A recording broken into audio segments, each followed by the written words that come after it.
So here we have the Vauxhall Crossland X on a 69 plate. I'm going to start off by hopping inside the car and running through some controls first of all.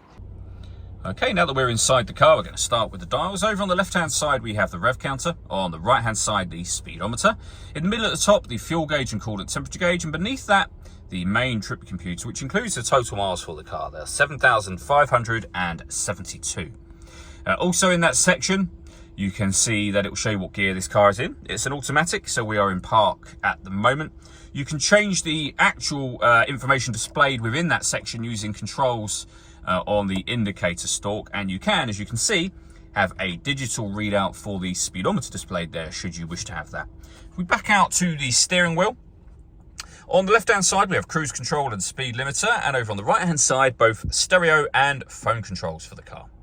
You'll only be able to use the phone controls once you pair the phone up to the vehicle, which is done over on the touchscreen in the center here. Hit the phone icon and follow the instructions on screen. Also up here are your audio options, of course.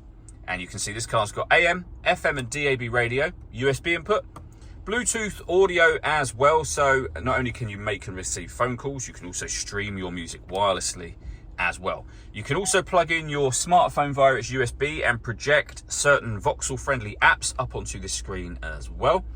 And we have access to your climate control settings. As well as having those here, you have them physically below that as well. So you can adjust your fan speed, passenger temperature, driver temperature. When you're happy with those settings, you can turn your air conditioning on and off again from that button, or hit auto.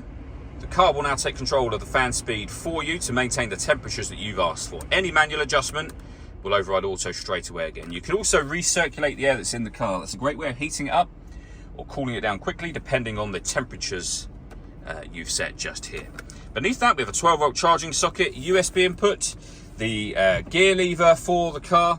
As you can see, it's a fully automatic gearbox. And then in front of that, we have a few buttons. So we can put our child locks on and off. We can turn our parking sensors on and off. This button turns off the stop and start.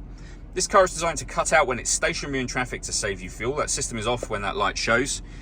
We have our lane departure warning system, our tyre deflation warning system, which you can reset from here, and you can turn your traction control on and off as well. All that leaves me to say is thank you for taking the time to watch this video. If you'd like to come and see this ULEZ compliant car for yourself and have a test drive, please feel free to call either of our MJA sites. We'd love to hear from you soon.